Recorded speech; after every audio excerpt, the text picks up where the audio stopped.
For most people, success means finally getting a seat at the table.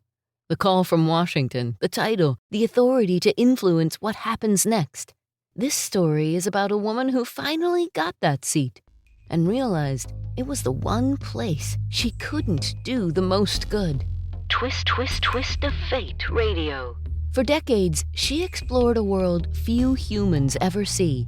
She descended beneath the ocean's surface again and again, past sunlight, past color, into a realm of silence and pressure where ecosystems exist on a knife's edge. She didn't just study the ocean, she lived inside it. Thousands of hours underwater showed her patterns most people never noticed. Fish populations shrinking, coral reefs bleaching, damage accumulating quietly, far from shore and far from public view. She warned about it early, long before it became political, long before it became fashionable. But warnings only travel so far when you're outside the system.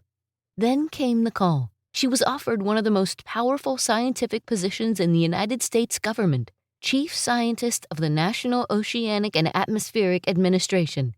From the outside, it looked like the ultimate win. Inside government, science would finally guide decisions. Or so she believed. Once inside, the reality was different. Her role was advisory. Her words were filtered. Urgency was something to manage, not amplify. She was encouraged to be measured, to balance environmental concerns with economic ones, to avoid language that might alarm. But the ocean doesn't respond to careful phrasing. Fish don't recover on political timelines. Coral doesn't wait for consensus. Damage doesn't pause while reports are reviewed. The job that looked like power came with constraints she hadn't expected. After just 2 years, she made a quiet but radical decision. She resigned. No controversy, no public fight, just a choice to walk away. To many, it looked like a step backward. But that single decision changed everything.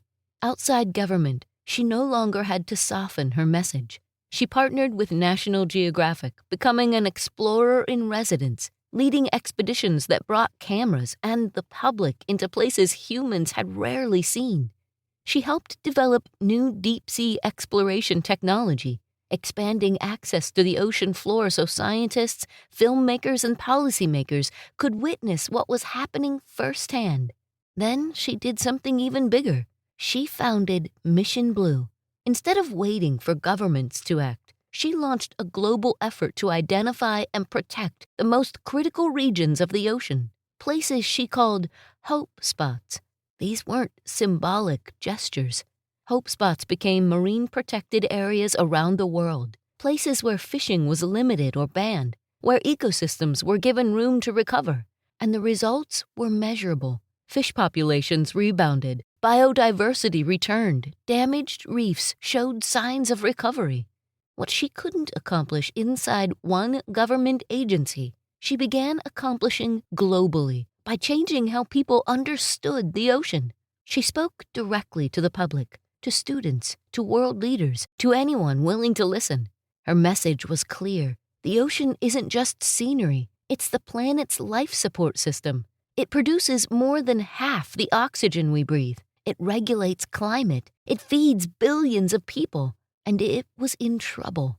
Her influence reached far beyond policy memos. She reshaped public awareness. She reframed conservation as survival. Her name is Sylvia Earle, marine biologist, deep-sea explorer, former chief scientist of NOAA, founder of Mission Blue.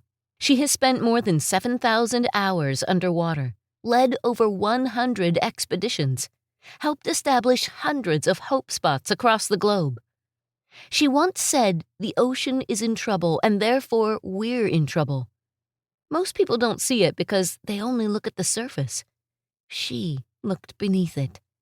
And when the job that promised power threatened to limit her voice, she made the smallest and most important decision of her life. She walked away. Thanks for listening to Twist of Fate Radio. I'm Angela Clark. Curious how fate works? Find more twists and share your own at twistoffateradio.com.